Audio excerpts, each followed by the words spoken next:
लेकिन एक चीज है एनर्जी। क्यों?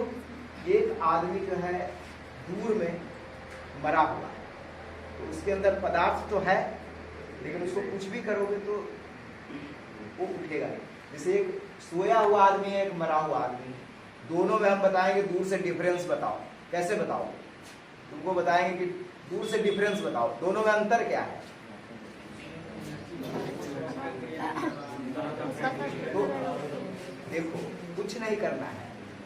हमने सजीव निर्जीव के परिभाषा के समय पढ़े थे कि उसमें स्टिमुलस देने के बाद इन्वायरमेंट के प्रति रिस्पॉन्ड करता है, प्रत्युत्तर देता है, इरिटेबिलिटी होती है। एक छोटा सा पत्थर उठा के मारेंगे, सबसे आसान तरीका। तो जो मरा हुआ होगा कोई रिस्पॉन्स नहीं देगा, जो जीवित होगा उठ के बैठ जाएगा, फिर अच्छी बातें करेगा। ठीक है?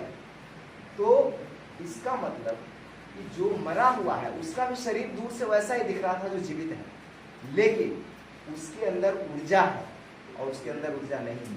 यानी एक के अंदर काम करने की क्षमता है, दूसरे के अंदर काम करने की क्षमता नहीं है। तो इसका मतलब शरीर एनर्जी और मैटर से मिलकर बना हुआ है। हम लोग दूसरे भाषा में उसको आत्मा बोलते हैं, लेकिन चूंकि हम साइंटिफिक बातें कर रहे हैं तो हम आत्मा को एनर्जी बोलते हैं। ठीक है?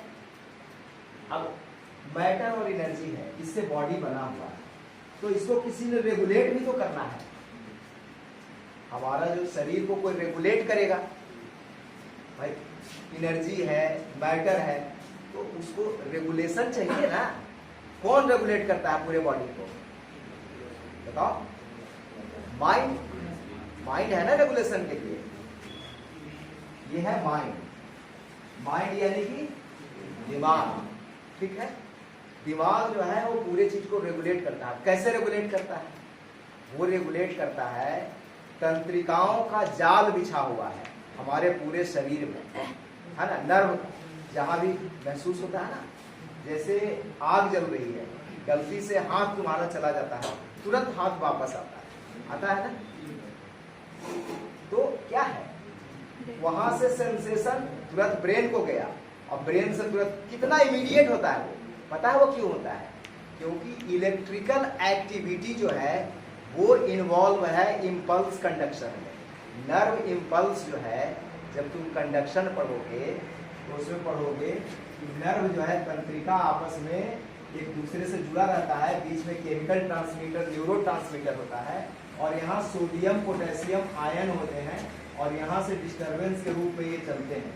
जैसे हम यहाँ पे स्विच लगा हुआ है, ऑन करते हैं और पंखा इमीडिएट स्टार्ट होता है, ठीक उसी तरह की इलेक्ट्रिकल एक्टिविटी से जैसे यहाँ कोई सेंसेशन होता है और वो ब्रेन को जाता है, और ब्रेन एप्रोप्रिएट तरीके से, प्रॉपर तरीके से रिस्पॉन्स करता है कि वहाँ से हटाओ। ये है ना।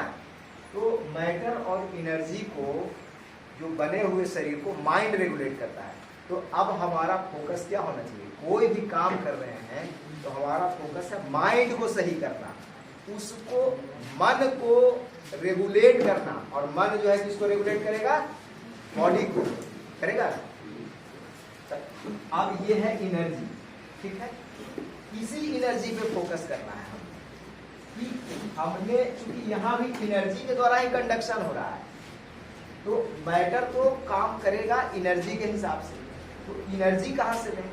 अब इस एनर्जी को दूसरे तरीके से हम डिफाइन कर रहे हैं कि जब भी हम को कोई ऐसा इनपुट देता है ब्रेन को, जिससे कि हमारा माइंड जो है बिल्कुल लो फील करता है, मूड एकदम खराब हो जाता है, होता है ना। कोई आदमी बिल्कुल सही तरीके से सब कुछ चल रहा है, उसने बोल दिया कि आपके फादर की डेथ हो गई। क्या हुआ? हुआ कुछ नहीं, सब कुछ ठीक था, तुरंत आंख से आंसू नहीं लगेगा, आदमी बेहोश होगा, कई बार तो हार्ट अटैक तक हो जाता है, होता है ना। अचानक से ऐसा खबर सुना, वो क्या है? वो एक निगेटिव एनर्जी है। और तुम जानते हो कि निगेटिव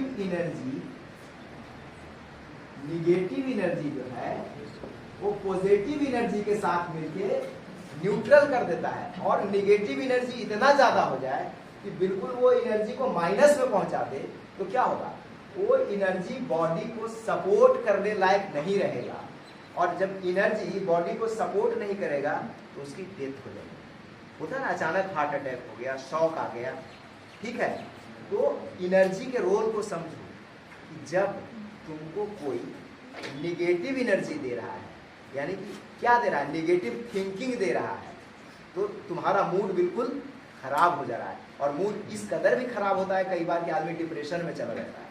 तो सबसे पहला काम कि निगेटिव इन्फ्लुएंस से दूर रहना है, और दूसरा पॉजिटिव थिंकिंग करनी है, हमेशा सकारात्मक सोचना है।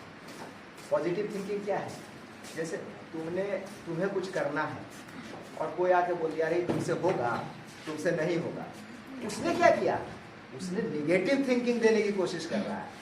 तो उसको निगेटिव थिंकिंग को नहीं लेना है, निगेटिव एनर्जी को नहीं लेना है। तुम्हारे अंदर जो पॉजिटिव एनर्जी है उसको वो डाउन कर रहा है। और दुनिया गवाह है कि जितना लोगों ने किसी को क्रिटिसाइज किया और अपने पॉजिटिव एनर्जी को बना के रखा, अपने लक्ष्य को उसने प्राप्त किया। ठीक है, तो ये चीज है।